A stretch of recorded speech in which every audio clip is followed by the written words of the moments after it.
Hi, everybody, and welcome back. Today, we're going to discuss inflation and why it may not be exactly what you think it is. So, over the weekend, I shared a little video of the idea of riding the wave of inflation versus being swallowed up by the wave of inflation. And that's been a topic that's been going around. It's been a definitely a big buzzword here lately is the term inflation.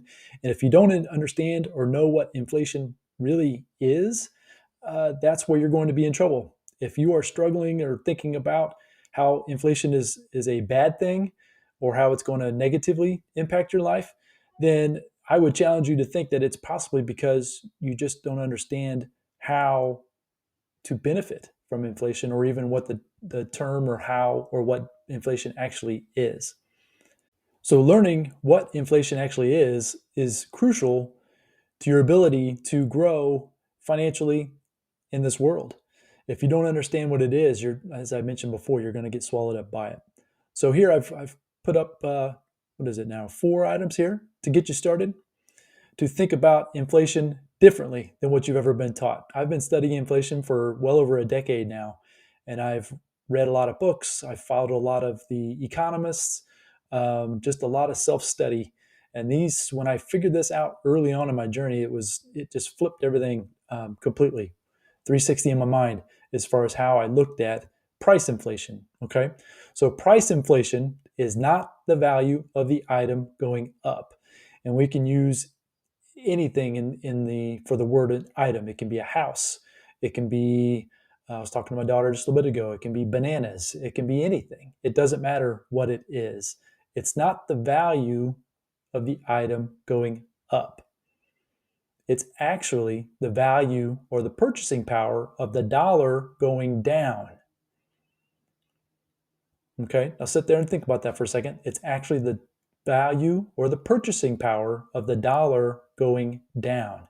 We've been brought up in the U.S. anyways, at least throughout my lifetime, that we basically put values on things in terms of U.S. dollars, and because of that, we in our own mind we value everything in U.S. dollars. And when you realize that it's not the value of the dollar or the item actually increasing, it's actually the value of the dollar decreasing, is what's most important here.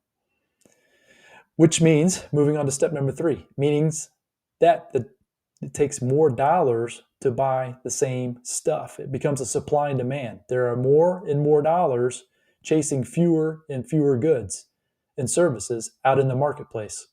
So there are fewer things, fewer houses, fewer barrels of oil is one of the things that's going on right now. Is that there's a lot of price inflation in the price of gas because there are fewer barrels of oil in the marketplace, and there's more and more dollars chasing after those barrels of oil. Same thing with housing.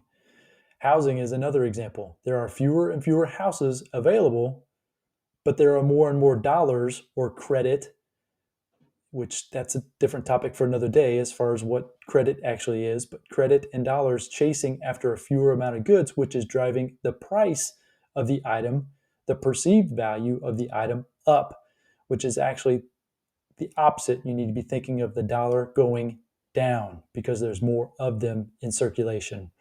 Okay.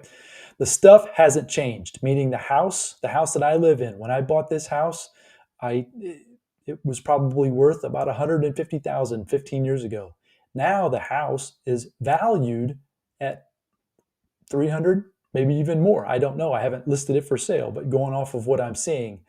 So the house hasn't changed. It's actually worn out. It actually should be less valuable because of wear and tear on the property, upkeep, different things that I should or shouldn't have done. Okay. So it's not the value of the property didn't go up.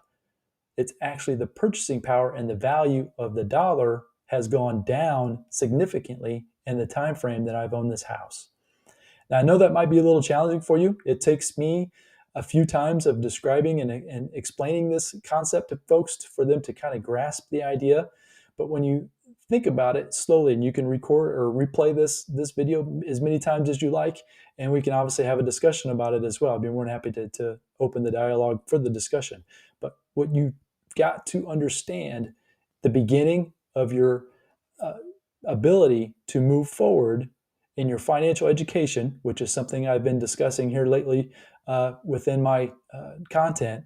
You've got to understand what inflation is, why it's important, and also how you can benefit from it versus being swallowed up by it. Okay, which is what's happening to a lot of folks out there in the world today. So you can do it. The good news is it's not necessarily difficult. It's not easy, but it's not difficult. But once you understand the concepts, you can then start applying these concepts into your life and start seeing some significant results. So, anyways, I appreciate your time today. Hopefully that clarifies a little bit about what inflation actually is and how it's actually it's a complete opposite of probably what you're thinking inflation actually is.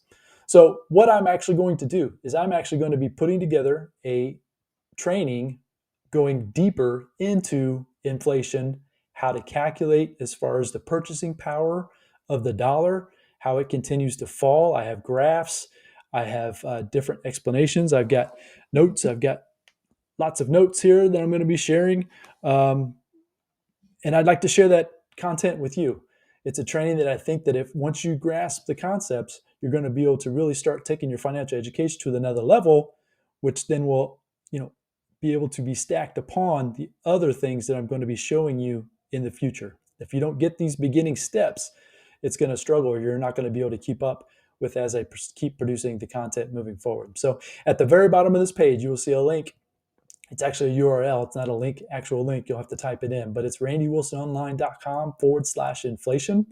On that page, you are going to see an opt-in box where you will be able to supply your name and email within that box, and you will be put on a wait list. I don't have the content created as of today, but I'm actually in the process of doing that. I'm curious to see if there's going to be enough interest or not for me to go ahead and spend the time to do that. And like I said, I've got different charts, different graphs, a lot of different things that I've learned throughout the years, how you can actually benefit. I'll start talking about how you can actually benefit from inflation versus having inflation erode your purchasing power going forward. So that way you can start to benefit from it versus having it take away from you. So anyways, if that interests you, I invite you to go down and check out randywilsononline.com/inflation. Enter your information in that opt-in box, and I will get that information over there to you as soon as I have it produced, and hopefully you will find that valuable as well. So until next time, I appreciate your time today. Hopefully you found this valuable. If you did, I would ask that you just share and leave me a like, leave me a comment, anything. If you think that somebody else could value or benefit from this content and what I'm trying to produce, both personal self-education and financial education. Those are my two pillars. Those are the things that when you study and learn those two things and apply those into your life, you're going to start seeing some fantastic results moving forward. So as always, I appreciate your time. I look forward to talking to you next time. And until then, have a fantastic day, everybody. Thank you now. Bye-bye.